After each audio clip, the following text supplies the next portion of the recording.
نبی پاک نے ایک گھوڑا خریدا یہودی سے، 2-3 دینار میں سودا آ گیا۔ حضور گھر پیسے لینے گئے، پیچھے سے یہودیوں نے اسے کہا تو نے تو سستا بیچ دیا ہے، اب کیا کروں؟ کہا مکر جاؤ۔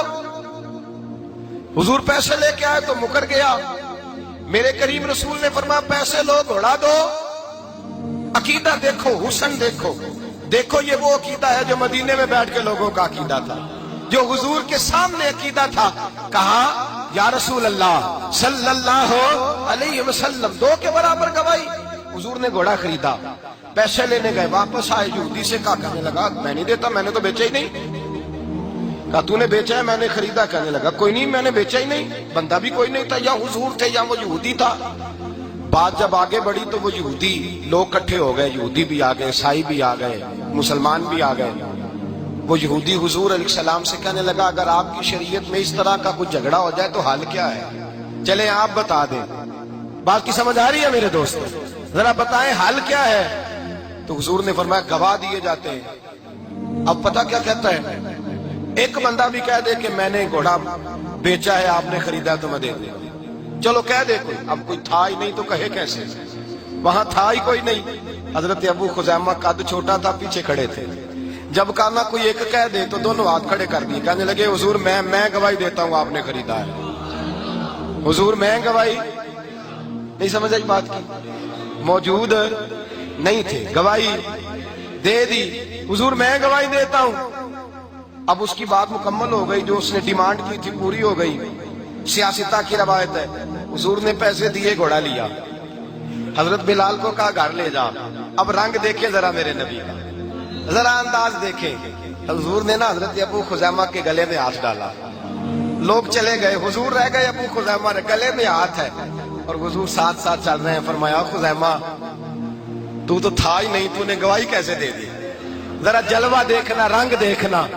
کہا ابو خزیمہ تو نے دیکھا نہیں تو گواہی کیسے دے دی؟ حضرت ابو خزیمہ رک گئے، حضور کا چہرہ انور پہ نظر جمائی، آنکھیں آنسوؤں سے بھر گئیں۔ کہنے لگے حضور کیا کہا؟ میں نے دیکھا نہیں۔ یا رسول اللہ میں نے تو رب بھی کوئی نہیں دیکھا، میں نے کوئی نہیں دیکھا، مجھے نہیں پتا۔ تو نے کہہ دیا ہے تو میں مان گیا ہے، تو نے کہا اس کو سجدہ کر تو میں نے اسے سجدہ کیا، تو نے کہا اس کے نام پہ خرچ کر تو میں نے اس کے نام پر خرچ کیا، تو نے کہا تلوار اٹھا تو میں نے اس کے لیے تلوار اٹھائی۔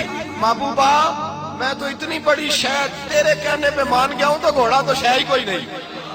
میں رب مان گیا ہوں تیرے کہنے پہ مانا ہوں، تیرے کہنے پہ ساڈے نبی دی زبان، ساڈے واسطے قرآن، میں تو تیرے کہنے پہ مانا ہوں، میں نے تو نہیں دیکھا، مجھے تو جلوہ ہی نظر، تیرے کہنے پہ اتنی بڑی شے مان گیا ہوں تو گھوڑا تو شے ہی کوئی نہیں۔ صحابہ کا عقیدہ دیکھو، نظریہ۔ یہاں لوگ لیت و لا کرتے پھرتے ہیں، کر سکتے ہیں کہ نہیں، ہو سکتا ہے کہ نہیں، دے سکتے ہیں کہ نہیں، حاضر ہے کہ نہیں، غیب ہے کہ نہیں، تو کس طرح کی بات کرتا ہے۔ رب اپنے محبوب کو سجانے اور سنوارنے والا ہے، رب سجانے اور سنوارنے والا ہے۔ رب نے اپنے نبی کو ساری شانیں عطا فرمائی، ساری شانیں۔ اور اگر عقیدہ پلٹنا ہے تو آپ بخاری مسلم اٹھا، حضرت ابو بکر صدیق امت کے سربراہ ہیں، ان کا عقیدہ سن۔ کسی نے کہا ابو بکر حضور کی کوئی بات سناؤ، تو فرمانے لگے میں نے تو اس دن ہی بڑا رنگ دیکھا تھا جب میں مکے سے مدینے لے کے آ رہا تھا۔ کہا آپ نے کیا دیکھا؟ فرمایا پیچھے سے سراقہ بن مالک آ گیا، تو میرے نبی نے زمین کو حکم دیا تو زمین اس کے گھوڑے کو اندر دھنسانے لگی۔ کہتے ہیں حضور کہتے تھے تو زمین دھساتی تھی، حضور کہتے تھے تو زمین چھوڑتی تھی۔ جب وہ معافی مانگتا تو حضور کہتے چھوڑ دے، اور جب وہ پھر آگے بڑھتا تو حضور زمین کو کہتے پکڑ لے۔ گویا حضرت ابو بکر صدیق فرما رہے ہیں لوگوں میرا تو عقیدہ یہ ہے کہ زمین بھی میرے نبی کا حکم مانتی ہے۔